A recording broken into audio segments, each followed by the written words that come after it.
একুশের বইমেলাতে শায়লার বই বের হয়েছে, সেটা নিয়ে ব্যস্ত ছিল শায়লা চৌধুরী।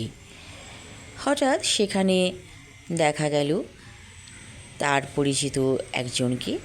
সে কবিতা আবৃত্তি করে। তার ভরাট কণ্ঠের কবিতা শুনতে শায়লা চৌধুরীর অনেক ভালো লাগে।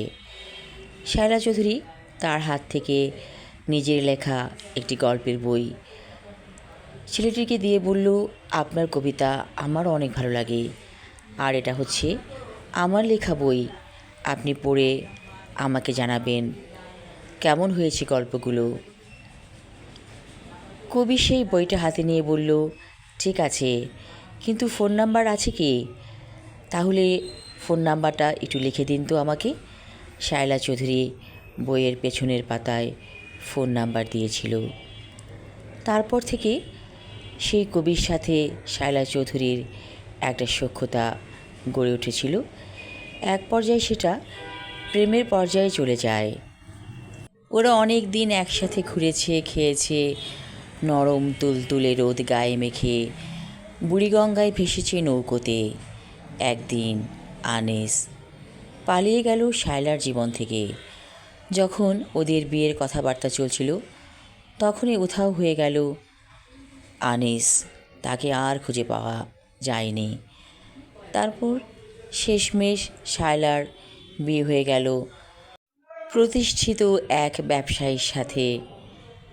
এখন তো সে বিধবা নারী, স্বামী মারা গিয়েছে, একা থাকে এই বাড়িতে। শায়লা বলল, আনিস, তুমি কেন আমার জীবন থেকে পালিয়ে গিয়েছিলে?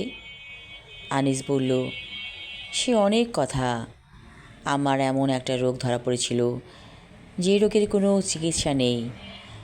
তার কারণে আমি পালিয়ে গিয়েছিলাম তোমাকে ফাঁকি দিয়ে।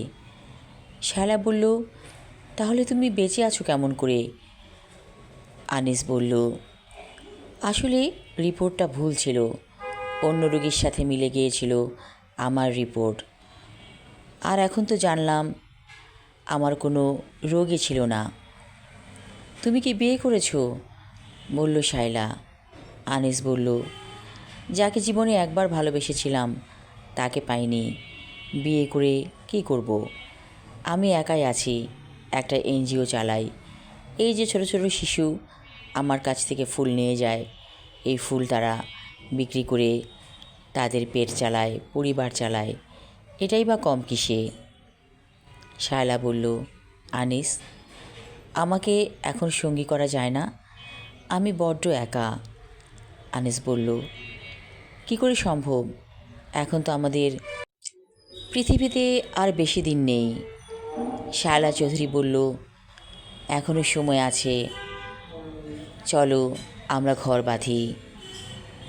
আনিস বলল, সত্যি বলছো? তুমি আমার পাশে থাকবে? শায়লা চৌধুরী বলল, থাকবো।